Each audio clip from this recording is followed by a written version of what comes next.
Good morning from রাজবাড়ি। আজকে চলে এসেছি আরও একটা সুন্দর ভ্লগ নিয়ে। এখানেই সকালবেলাটা একটু দেরিতেই শুরু হয়, মানে আজকে ঘুম থেকে উঠে পড়েছি, এখন বাজে 6:10, বাট এখনও এখানে সূর্য ওঠেনি। ওই যে দেখুন, এবারে সূর্য মামা উঠছে। এটার একটা খুব সুন্দর টাইম ল্যাপস বানিয়েছি, দেখুন। কিন্তু আজকে আকাশ এত মেঘে ঢাকা।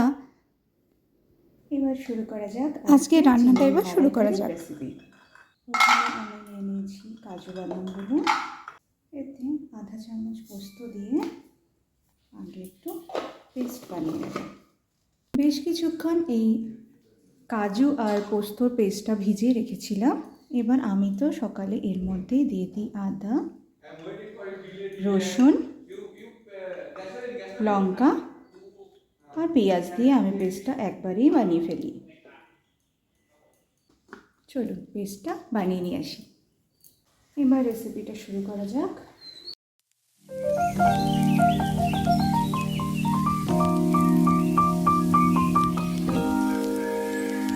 কাল রাতেই চিংড়ি মাছগুলোকে ছাড়িয়ে কাঠিয়ে করে ম্যারিনেট করে রেখে দিয়েছিলাম। কয়েকটা চিংড়ি মাছ আর কাঠি ভরা হয়নি, কারণ বাড়িতে লাউ আছে, পরদিন লাউ চিংড়ি বানানো হবে।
এখানে খুব সুন্দর প্যাকেজ কোকোনাট মিল্ক পাওয়া যায়। আজকে ফ্রিজ থেকে বার করতে সকালে বেরোবেই ছিল, তাই ওগুলো এখন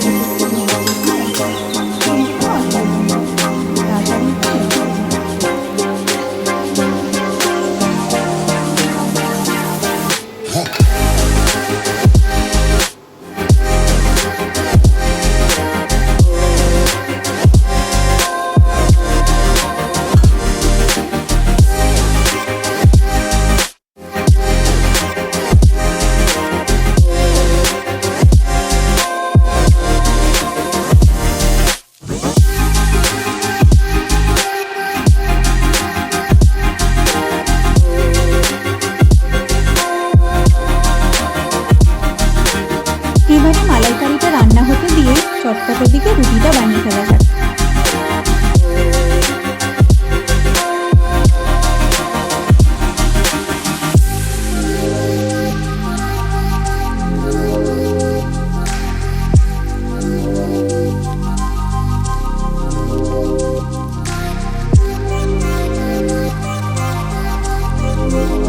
এই ভিডিওটা এডিট করার সময় ভাবছিলাম, একটা সময় ছিল আমি একেবারেই রুটি বানাতেই পারতাম না। প্রথম যখন ট্রাই করতাম তখন রুটি তো হতো না, যেন এক একটা পাঁপড় ভাজা তৈরি হতো, আর এই নিয়ে খুব কান্নাকাটিও করতাম। কিন্তু সময় আসলে আস্তে আস্তে সবাইকে সব কিছু শিখিয়ে দেয়। এখন শুধু বাড়ির জন্য নয়, বাড়িতে গেস্ট আসলে তাদেরকেও বেশ অনেকগুলোই রুটি বানিয়ে সুন্দর করে খাইয়ে দিতে পারি।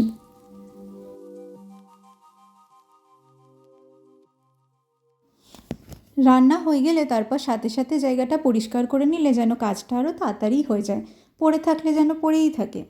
এদিকে মালাইকারিটাও রেডি হয়ে গেছে। সবার লাস্টে ঘরে বানানো একটু গরম মশলা আর একটু কাঁচা সর্ষের তেল দিয়ে এবার টিফিন বক্সে ও টিফিনটা ভরে ফেলা যাক। এখানকার থাই খাবারের সাথে আমরা ঠিক এখন অভ্যস্ত হয়ে উঠতে পারিনি, তাই প্রতিদিনই টিফিনটা প্যাক করে দেওয়া হয়। ব্রেকফাস্টে রয়েছে ডিম দিয়ে তড়কা আর রুটি। ও তো অফিস বেরিয়ে গেছে আর মেয়েটাও এবার ব্রাশ করছে, ততক্ষণে বিছানাটা এবার গুছিয়ে ফেলা যাক।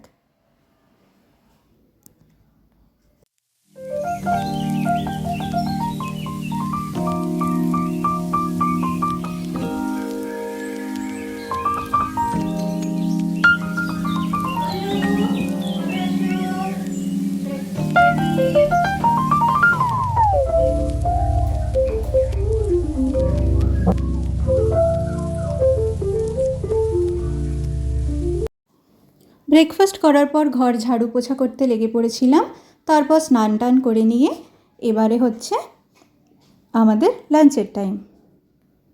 এমনিতে তো এখন একা একা খেতে পারে, কিন্তু এক এক দিন একটু বায়না করে যে মা আজকে একটু খাইয়ে দাও না, আজকে একটু খাইয়ে দাও না, তো মাঝে মাঝে খাইয়েও দিই।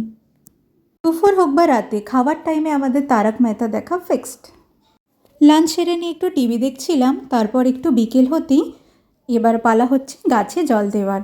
আর রোজ দিন ওই গাছে জল দিতে পাইপটা দিয়ে খুবই ভালোবাসে, তাই রোজ দিনও নিজে থেকেই বলে যে মা এবার কি গাছে জল দেওয়ার টাইম হলো, চলো গাছে জলটা দিয়ে দিই। এখানে বেশ খুব সুন্দর সুন্দর গাছগুলোতে ফুলও হয়েছে, দেখে বেশ ভালোই লাগে দেখতে। আর সাথে মা তুলসী তো আছেই আমাদের ঘর আলো করে। গাছটাতে বেশ ভরে মঞ্জরিও এসছে। আজকে আকাশটা বেশ সারাদিনই খুব মেঘলা মেঘলাই হয়ে রয়েছে, আর সাথে বেশ একটু হাওয়াও দিচ্ছে। আসলে প্রায় দিনই এখানে বিকেলবেলায় বেশ সুন্দর একটা মিষ্টি হাওয়া দেয়। সারা দিনের দুপুর পর্যন্ত যা গরম পড়ে, সেই গরমটা যেন এক লহমায় একদম ঠিক করে দেয়।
আজকের মতো ব্লগটা এখানেই শেষ করলাম।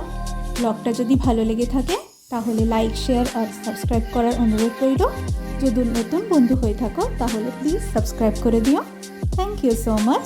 সবাই খুব খুব ভালো থেকো আর সকলকে ভালো রেখো। টাটা। আবার দেখা হচ্ছে পরের ভিডিওতে।